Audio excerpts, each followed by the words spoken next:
There's not a whole lot of dudes that are taking accountability. You know, I f***ed up bad, like crash and burn type, hurt a lot of people. And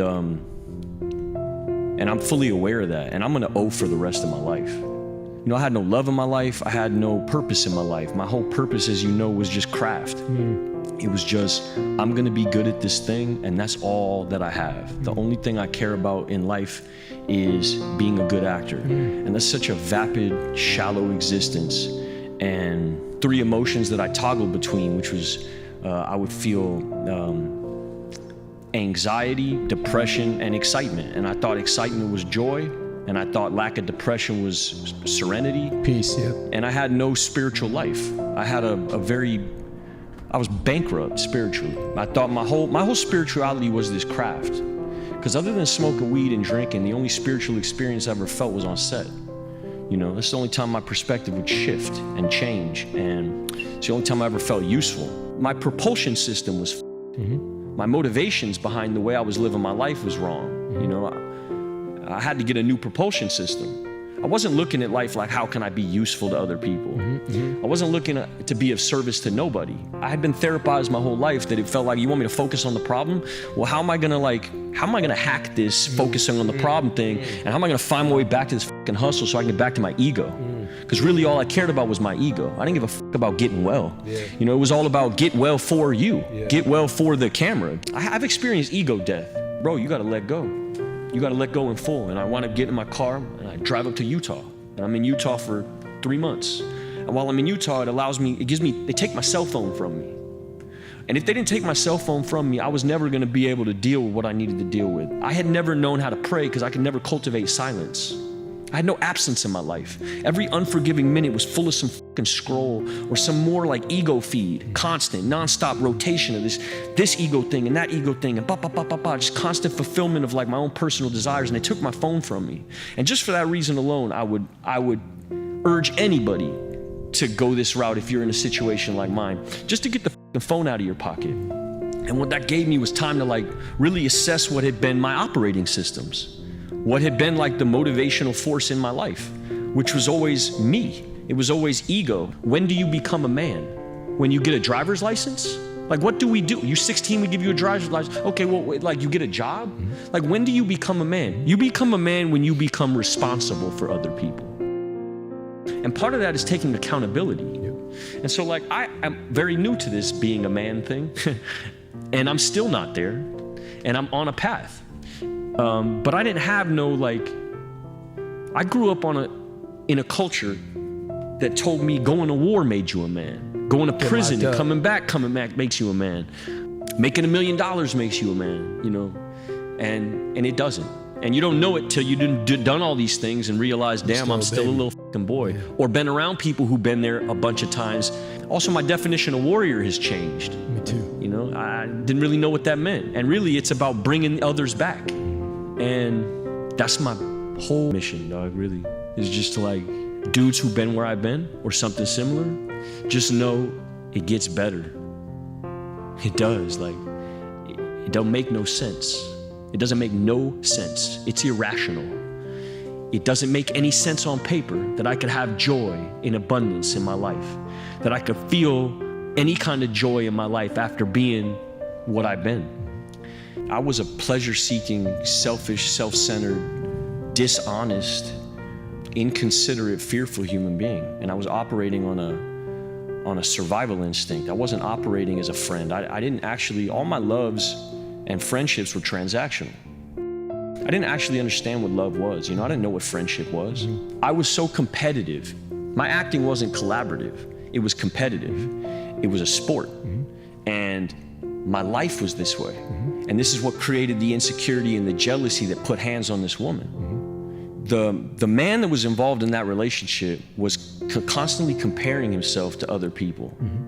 And I was a dishonest person in that I was wearing this mask. You know, I've gotten cold sores my whole life. Got them from my mother. I get 2 cold sores a year when I'm stressed out or I'm sick. I never told any of my sexual partners about getting cold sores. Never. When you talk about like, how do you talk to these people who you done f***ed over, like there's certain shit you can't clean up. Yeah. You know, you can't make amends for permanent damage like that, you know? And so my daughter now has become this opportunity for me, you know, and every woman in my purview has become an opportunity for me to be like a stand-up dude. I used to open doors for women. I used to, you know, I was a good dude that way, but it was almost performative. It was almost like, I'll do this good thing so you can think I'm a good dude. But like in my own private life, when the doors were closed, I never told any woman I had cold sores. That's deplorable behavior. Loneliness and the feeling of being not enough and the feeling of constantly comparing yourself to other people, and what that does in a relationship is it makes you controlling and fearful and manipulative.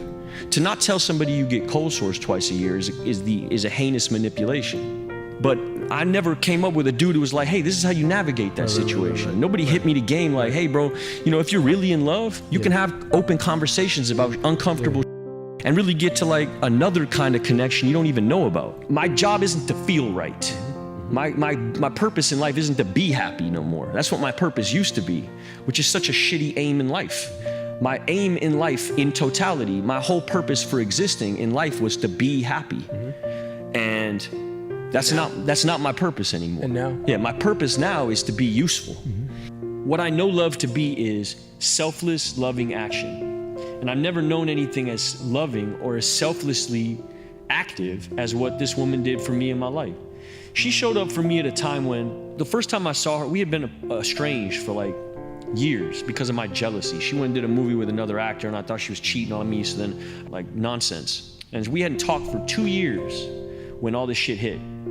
And I wound up at this rehab, right, in Utah, and they do something called Family Week. And every week on a Sunday, everybody who's involved in the program has their family show up on these Skype calls. And everybody will show up in the same room. And your mother, your father, your brother, your sister, your wife, your friends, whatever. Just you and the people? Or no, it's you, the whole squad of you that are in this group. Like 12 of us in my class. Everyone's family. Everyone's family pops up on the screen. And week 1, no one shows up for me, no one. They got the calls, I know they got the calls, but no one showed up. My mother, my father, no one showed up. Week 2, same thing. Week 3, I'm there 90 days, so I'm there for a clip. And there comes a point where Family Week comes around, I say to my therapist, like, I'm not gonna go. I'm on a path and, you know, let me just stay here. Like, I don't wanna keep reminding myself of how my situation is. And she says, no, I think you should show up this week. And I show up thinking, all right, my mom's gonna be on there. And Mia is on the screen. And, you know, like, you don't deserve that kind of shit. You know what I mean? You don't deserve that kind of like, and they all know because I ain't had no family show up for me. And she unmutes and she's like, hi, Shia. You know, but she found time and she said, hi, Shia. And we just smiled. We had nothing else to say. Before the kid, before the job, before God, before any religion, before a laugh, was this woman's face. There wasn't no promises made, wasn't no long conversation being had, nothing. Just her presence, the ministry of presence. Sometimes that's all you need to offer a person who's in a situation like that, is like, just to be present. And she was present for me at a time when I didn't deserve to have nobody in my life. She's a real one. She's a real one. It's the first time I really understood love because I didn't have nothing to give. And I was sitting there thinking like, well, I don't have nothing. It's not sexy to be with me. Don't you get it? Like, you can't rationalize real love. That's why he loves me, because he loves that part of me, you know. And then I would write your love off like, oh, okay, you love me because I do this.